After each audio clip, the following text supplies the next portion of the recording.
Después de todo lo que hemos venido escuchando, más bien aprendiendo, hemos dejado establecido cosas que son bien importantes que como cristianos sepamos. Quizás no podemos con lujo de detalle decir o describir todo lo que va a suceder en el futuro, pero sí podemos decir con certeza y generalizando que Cristo viene pronto, que nos viene a buscar, que nos va a llevar antes de la gran tribulación y que vamos a estar ya siempre con Él. Eso es lo que nos interesa a nosotros, nos importa, nos incumbe, pudiéramos decir la palabra, como iglesia y como hijos de Dios que somos. Pero siempre es bueno saber y conocer, porque no solamente sirve para nuestro conocimiento, pero también para ayudar a otros. Pero bueno, si dejáramos el estudio así, pues sería totalmente incompleto, sin pensar en aquello que Dios quiere que nosotros estemos en este momento haciendo como iglesia en expectativa de su venida.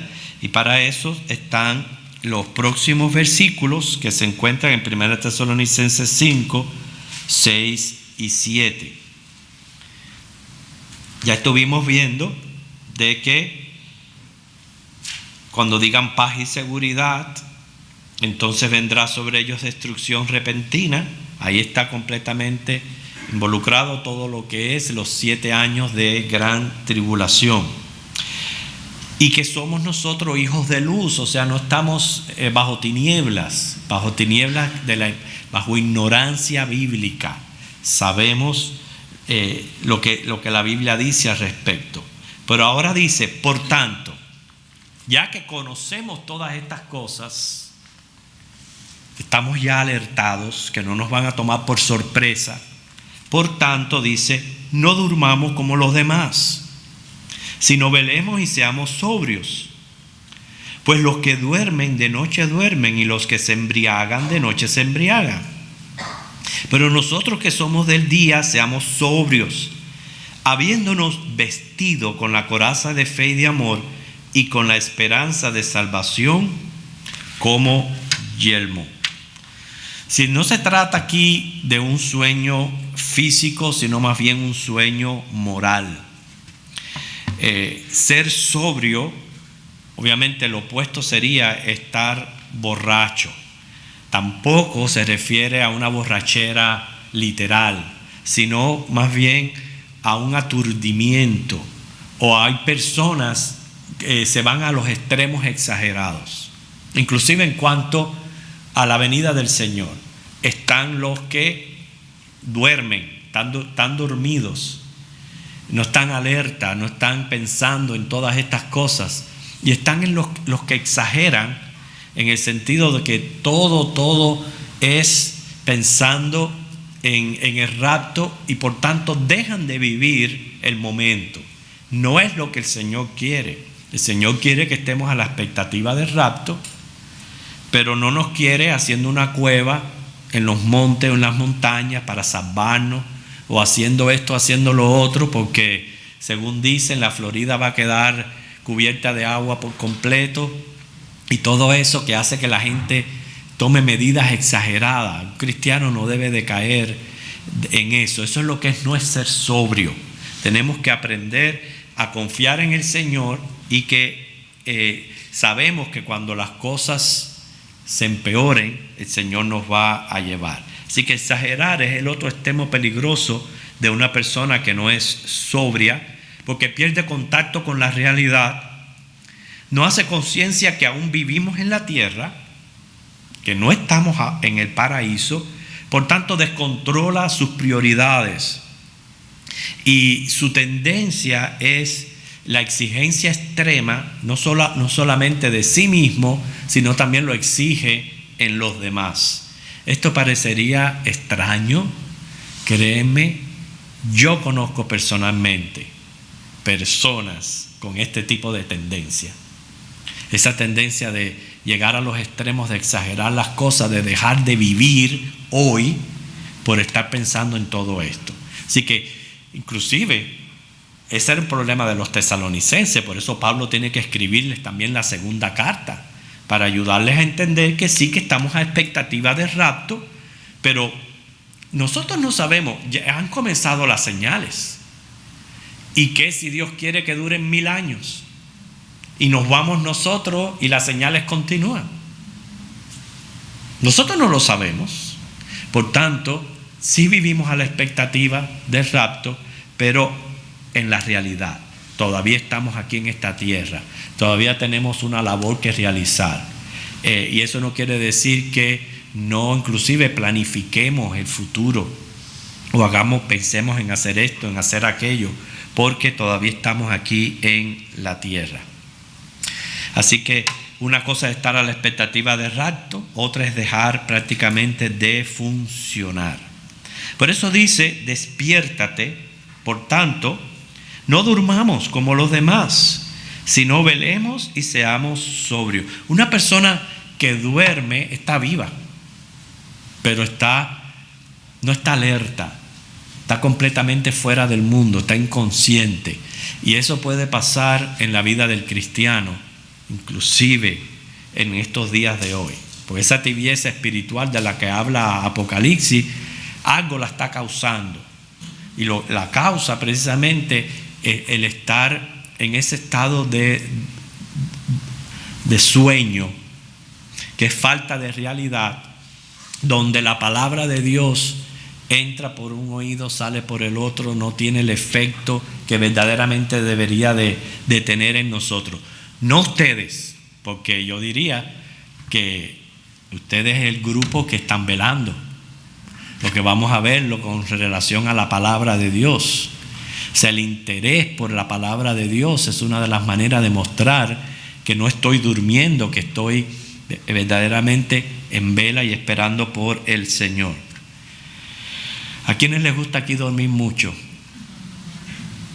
Nada más que 2 manos levantadas. Bueno, ¿a quién le gusta dormir mucho? ¿Sí? ¿No? Le encanta dormir mucho. Bueno, y hay personas que no. Hay personas que les gusta dormir, hay otros que no. Hay otros que con 6 horas que duerman ya es suficiente para recobrar la fuerza para el día.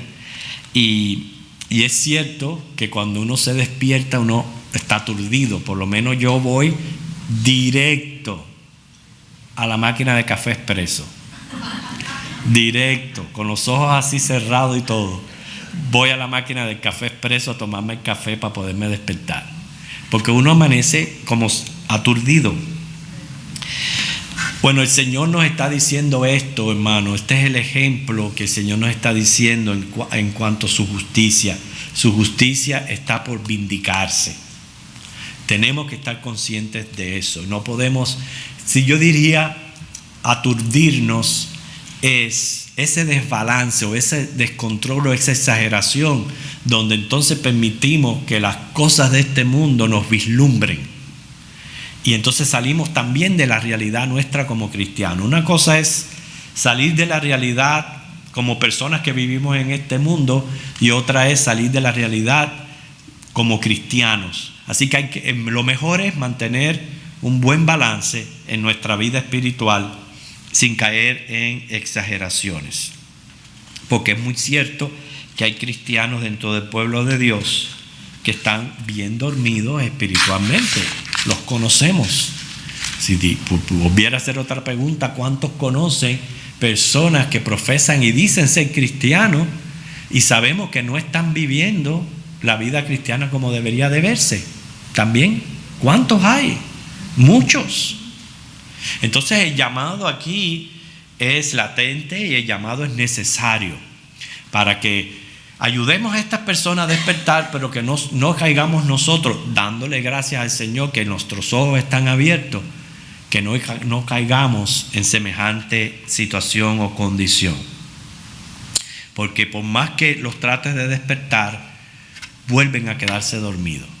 En otras palabras, vuelven de nuevo a sus patrones negativos.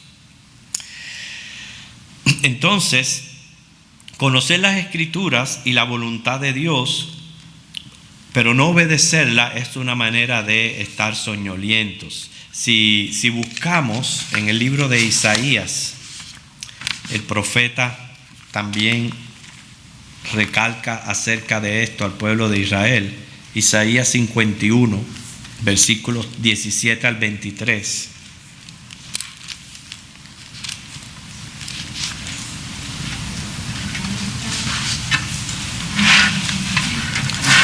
Isaías 51, 17 al 23.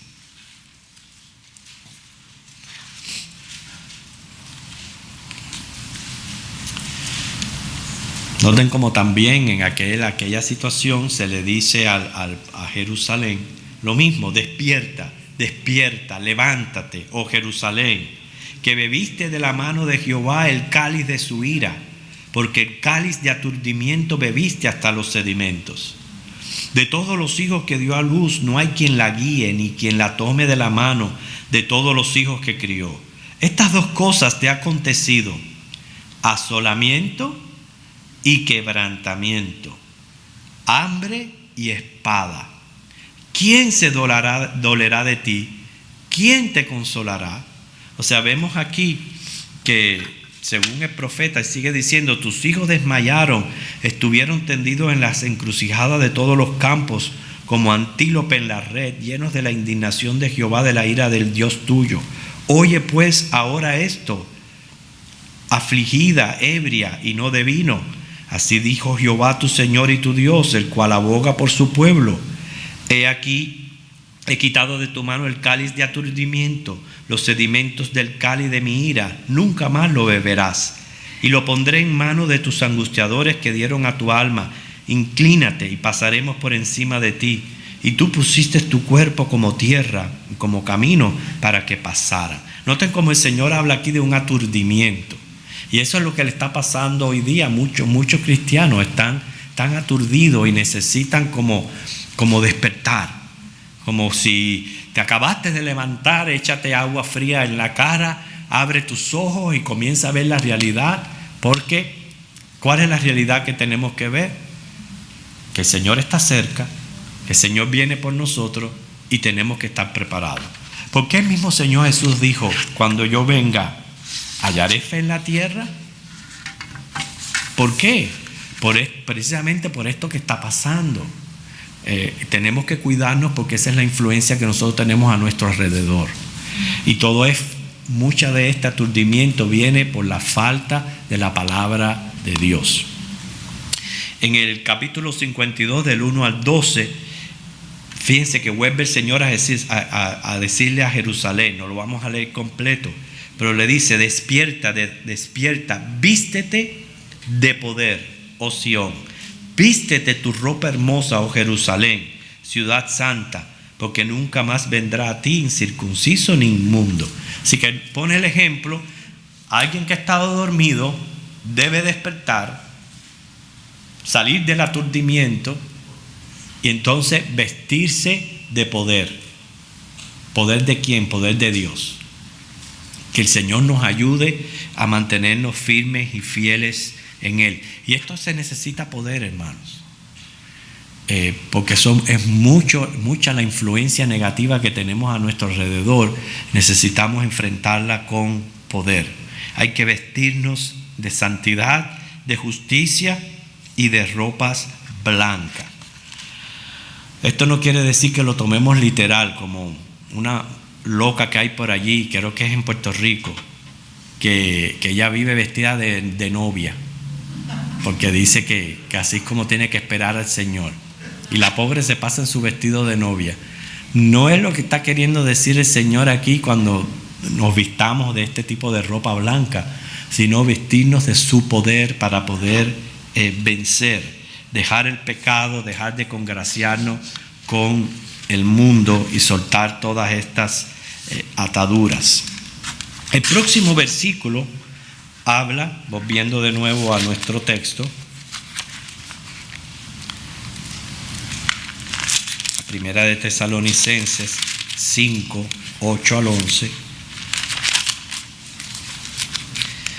Claro, Pablo es el mismo que le escribe a los Efesios.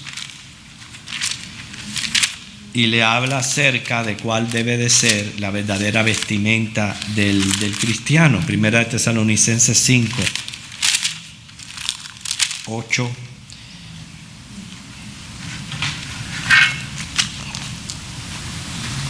al 11. Dice: pero nosotros que somos del día seamos sobrios, habiéndonos vestido con la coraza de fe y de amor, y con la esperanza de salvación como yelmo.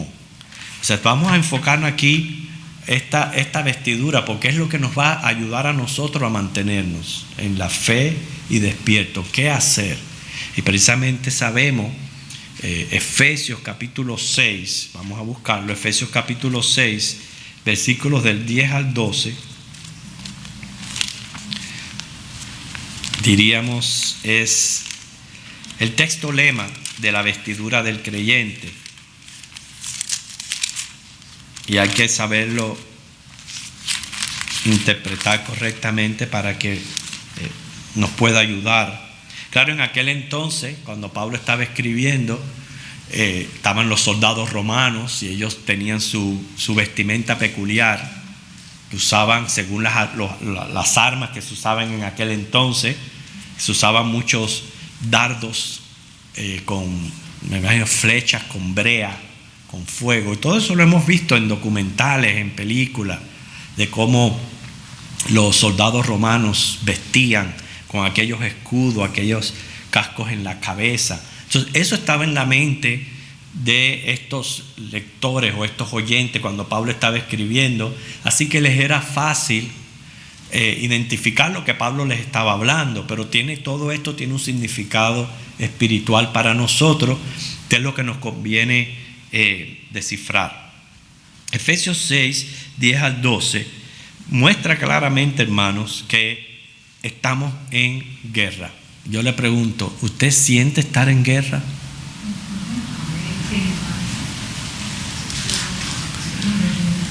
Porque si no está en guerra, algo malo está ocurriendo con nuestras vidas.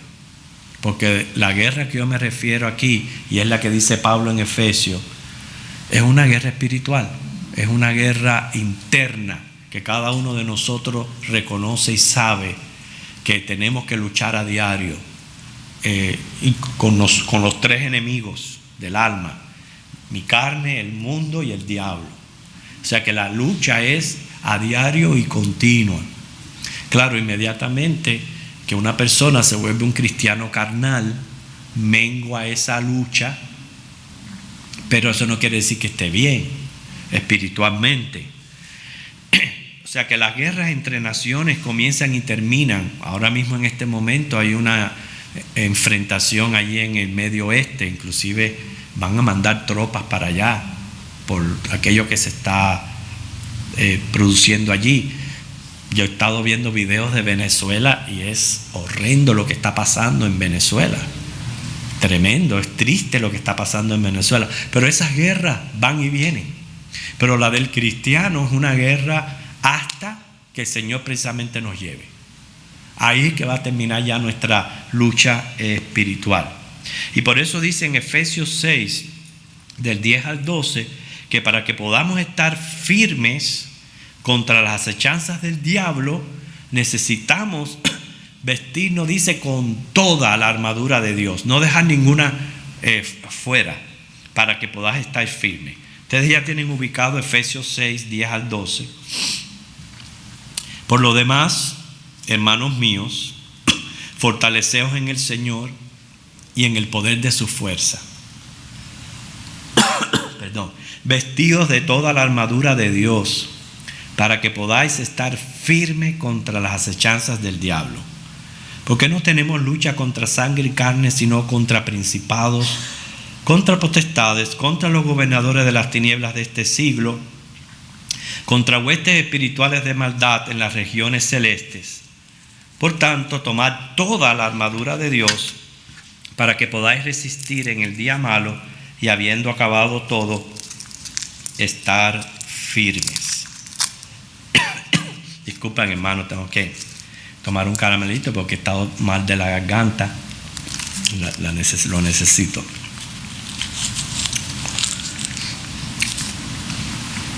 Cuando dice aquí acechanzas del diablo, se refiere a todos los métodos o artimañas astutas que él usa por tal de debilitarnos. Debilitarnos personalmente, debilitarnos como congregación. Todo eso él lo va a hacer por tal de que no avance el trabajo de la iglesia, no avance la predicación del evangelio. Porque usted cree que se ponen tantos obstáculos a las personas que inclusive quieren servir al Señor, pero se le presentan cada vez más obstáculos. Estamos ya cerca del fin, se están aumentando las señales, también se están aumentando todos los obstáculos que tienen los cristianos para poder servir al Señor como verdaderamente quisieran. Y verdaderamente las tácticas de guerra más efectivas que usa el mismo diablo es un estudio perseguidor persistente. Y en otras ocasiones hemos advertido acerca de esto. Es ese estudio que él nos pone velando por todo lo que nosotros hacemos, por todo lo que decimos, por aquellas cosas que permitimos que nos aflijan, por aquello que somos fuertes. Y todo ese estudio lo hace el diablo para poder saber por dónde atacarnos. Nunca nos va a presentar algo que ya nosotros hemos vencido, pero sí nos va a presentar, de acuerdo al estudio de lo que nosotros mismos reflejamos, él nos va a atacar y tenemos que estar preparados. No nos gusta estar mencionando el diablo continuamente.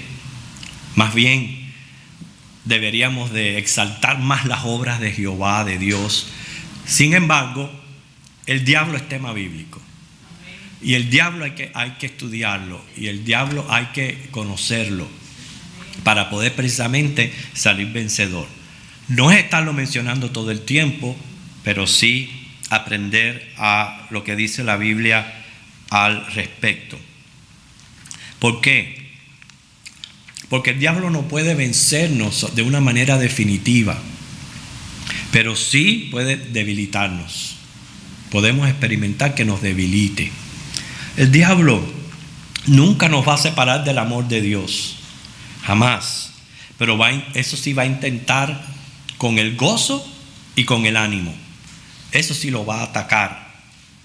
No puede en ningún momento poseernos.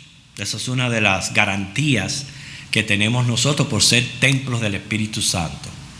Nunca nos va a poder poseer un demonio, pero sí puede influenciarnos externamente al punto que parezca una posesión.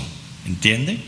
Nunca nos puede poseer, pero sí nos puede influenciar externamente. Así que tenemos que tener mucho cuidado. Vamos a perseverar en Cristo, pero siempre se interpone presentando obstáculos que van a impedir nuestro crecimiento, nuestra madurez, nuestro servicio, el ejercicio de los dones. Va a inyectar desánimos, nos va a poner unos contra otros para que entonces las personas dejen de servir. Va a causar, por eso que tenemos que aprender a no ser tan susceptibles. Lo que la persona susceptible es como si fuera una víctima, un venadito ante un león. Tenemos que aprender a no ser tan susceptibles, porque es una de las maneras que más el diablo ataca a los cristianos y debilita y divide las iglesias. Tenemos que tener mucho cuidado con todo eso. Estar atentos de sus prevaricaciones contra Dios, contra su pueblo, a nivel personal. Por eso el diablo la Biblia dice que él anda como león rugiente buscando a quien devorar. Primera de Pedro 5:8. Advierte, no deis lugar al diablo. Efesios 4:27. Se viste también como ángel de luz. Segunda de Corintios 11:14. Y es por eso que tenemos que usar esa vestimenta que menciona aquí Pablo en Efesios capítulo 6. La primera pieza de esta vestimenta dice: lomos ceñidos con la verdad. Es un cinturón que se sujeta para que obviamente la ropa no caiga y quede ceñida al cuerpo. Dice que este cinturón es el conocimiento de la verdad. Es lo que ustedes están haciendo hoy, atendiendo a estudios bíblicos, atendiendo a sermones, conociendo cada vez más la verdad. Y esa es la manera de ceñir la ropa. La verdad es básica para vencer en la lucha espiritual. La verdad es absoluta, la verdad no es relativa, la verdad es Jesucristo. Y Él dice que cuando conozcamos la verdad vamos a ser verdaderamente libres. ¿Por qué? Porque es una de las maneras que el diablo a veces usa para mantenernos cautivos, sembrando dudas, sembrando temores. Por eso en otra parte de la palabra, Pablo le dice: prueben sus pensamientos, pruébenlos si verdaderamente son verdad, para que no se dejen atormentar por esos pensamientos que siembran pesimismo, que siembran cosas negativas en nuestra vida. Así que esa es la primera pieza que habla aquí Pablo. La segunda: vestíos con la coraza de justicia. La coraza es para cubrir, para proteger el cuerpo, y eran corazas bien grandes, la usaban desde el cuello hasta los muslos, porque ahí está toda la parte que protege los órganos vitales, que son los que nos pueden afectar en nuestra salud. En el aspecto espiritual, la parte vital que hay que cuidar es nuestro corazón. Por eso esta coraza de justicia protege el corazón. Siempre que la Biblia menciona justicia, en este aspecto es lo correcto, lo bueno. Y todos nosotros sabemos distinguir lo correcto de lo incorrecto. Así que hacer lo bueno, proteger nuestro corazón, que es donde se maquinan todos los pensamientos malvados y todo, proteger nuestro corazón para hacer lo justo, lo bueno, es la manera de vestirnos. Dice el versículo 15: calzados los pies con el apresto del evangelio de la paz. El apresto del evangelio de la paz, un calzado bien apretado para poder caminar a prisa, para poder ganar terreno. Esto tiene que ver obviamente con el evangelismo personal, con cumplir con la gran comisión. Esto es importante para nosotros los cristianos. Aunque no estemos participando quizás de algún programa evangelístico, lo que sea que deberíamos, hermanos, a nivel personal, no podemos dejar de repartir tratados cuando podamos. No podemos perder las oportunidades, como contaba nuestra hermana Yani en su testimonio, que tuvo la oportunidad de predicarle a su primo y él recibió al Señor. Tenemos que estar alerta cuando se presentan esas oportunidades que Dios nos permite de poder compartir el evangelio con otra persona. Y si no, pues repartir tratados, invitaciones. Hermano, en esto es lo que se refiere el Señor aquí, a que no durmamos, a que despertemos. Tenemos que activarnos en la obra del Señor. Y por eso dice: cálcense los pies con el apresto del evangelio. Y dice la cuarta pieza: sobre todo tomar el escudo de la fe. Se insta a tomar, y sobre todo lo que implica este verbo es que se refiere a algo que está a nuestro alcance, pero no es nuestro y es vital. El escudo de la fe. Tenemos que creerle a Dios todo lo que Él dice. Hermanos, somos salvos por fe, por medio de la fe. Pero también por medio de la fe es que vamos a tener ese poder para poder despertar. Se toma este escudo para una confianza total en Dios, para su protección. Entre las armas defensivas estaba el escudo que protegía los órganos vitales del cuerpo. Medía 1.25 metros de alto por 0.75 metros de ancho. Era de forma oblonga, cubierto con cuero, y protegía contra los dardos llenos de brea o algún material inflamable que tiraban encendidos. Al chocar con los escudos, sus puntas se embotaban y las llamas se extinguían. De igual manera, el ejercicio de la fe que Dios da capacita para apagar los dardos encendidos del maligno. Y esto es lo que tenemos que estar conscientes. El diablo nos va a atacar, nos va a acechar. Siempre que usted sienta cualquier tipo de desánimo, debilidad, que usted quiera hacer algo y vea que carece de la fuerza para hacerlo, o quiere hacer algo y enseguida en su mente vienen pensamientos pesimistas, o ha puesto su mirada en otras personas y esas otras personas están causando en usted negativismo, todo eso son los dardos del enemigo que intentan, pues, obviamente estancarnos. Pablo en sus escritos describe cómo él se enfrentó a todos estos dardos.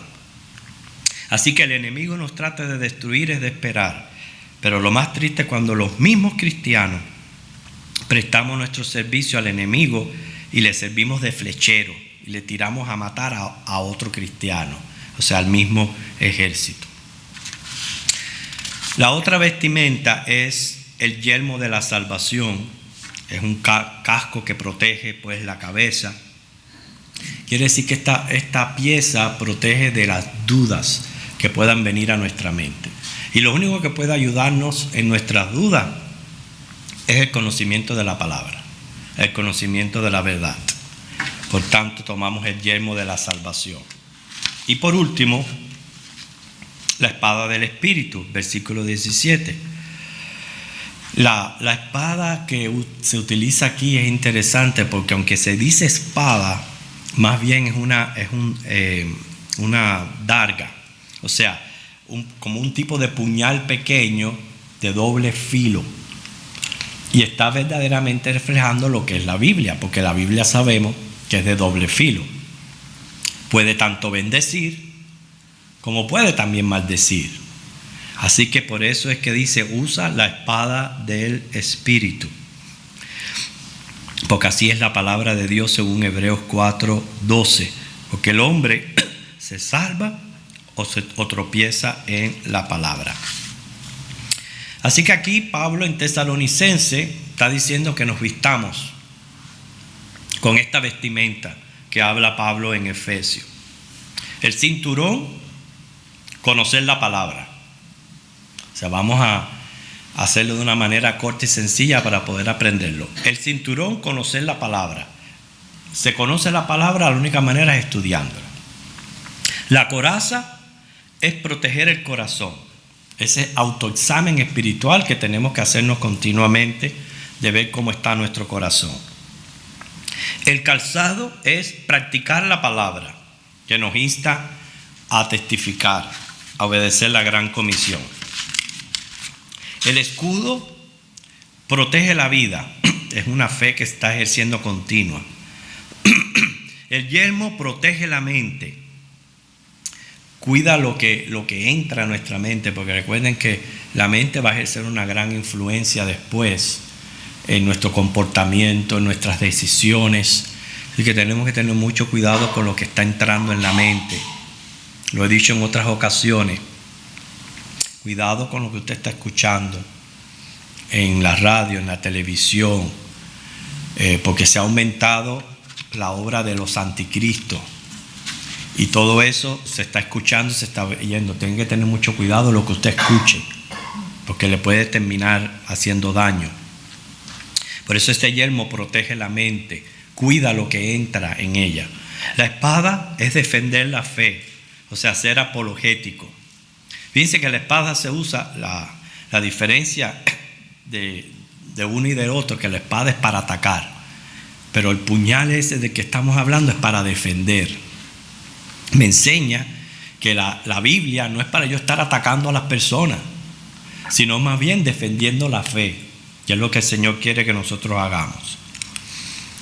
Dice que un agnóstico decía, yo no creo en el diablo, nunca me lo he encontrado. A lo que un cristiano le respondió, Usted tiene razón, no se lo ha encontrado, ni se lo va a encontrar. Nadie se encuentra con aquel que va en su misma dirección. Pero si vamos en dirección contraria, ¿qué va a pasar? Ahí sí nos los vamos a encontrar. ¿Tenemos que vivir atemorizados? No. Porque Juan bien lo dice, mayor es el que está con nosotros que el que está en el mundo. O sea que reconocer que tenemos un enemigo cruel no quiere decir que yo viva temblando. Vivo temblando si me salgo de la sombrilla, del amparo, de la protección de Dios. Ahí sí yo viviría temblando. Porque más cuando una persona conoce, el enemigo más lo ataca todavía. Entonces hay que tener mucho cuidado en no darle lugar. Esa es la clave en nuestra guerra espiritual, no darle lugar al enemigo, manteniéndonos despiertos en el Señor, velando, siendo sobrio. Ya estuvimos viendo que ser sobrio quiere decir no caer en extremismos, que las personas hay veces se equivocan con relación al rapto. No podemos caer en extremismo. Vivir como si no fuera a ocurrir. Olvidados completamente de que el Señor viene, de todo lo que está pasando alrededor. Y vivir una vida así, normal, sin preocuparnos de servir al Señor, de congregarnos. El rapto, cuando ocurre el rapto, ese es el último día o el último momento que yo tengo para servir a Cristo, para acumular tesoros en los cielos, para ejercer mis dones y talentos. Hasta ahí llegó. Ya se acabó, ya ese acumulado que estamos teniendo en el cielo fue hasta ahí. Que ya vamos a empezar a vivir otra vida, otro mundo. Quiere decir que yo tengo que aprovechar bien el tiempo. Esa es una de las maneras de vivir velando y siendo sobrio. No quiere decir que yo deje de planificar para mi vida, que yo deje de pensar inclusive en el futuro. Yo tengo que continuar esta vida, pero prestándole atención a la palabra, estudiando la palabra, porque es como yo voy a conocer la verdad, y la verdad es la que me va a hacer a mí libre. Así que le damos gracias por todas estas exhortaciones que Pablo le dio a los tesalonicenses, preparándolos para el día del Señor. Nosotros sabemos, no podemos decir que no sabemos, o que somos ignorantes, o que nos va a tomar todo esto por sorpresa. Sabemos porque se nos ha explicado, está en la palabra, nos han enseñado al respecto. Por tanto, no nos queda hacer otra cosa que hacer nuestra parte, mantenernos espiritualmente despiertos, no permitir nunca que caigamos en sueños o aturdimiento. Y la manera de no permitirlo es, hermano, no permita la primera oportunidad. Siempre que venga la primera oportunidad de usted hacer así, quedarse dormido, y ahí quedó. No, manténgase siempre alerta. Me refiero en el ámbito espiritual, que es lo que está hablando aquí Pablo. Cada vez que yo vaya a sentir que me voy a desanimar en algo, que no voy a tener la fe o el poder o el valor de poder hacer algo para el Señor, sabiendo que es lo correcto, no en ese momento decir no. Yo tengo que levantarme, yo tengo que mantenerme despierto, yo tengo que mantenerme en Cristo. ¿Okay? Que el Señor les bendiga.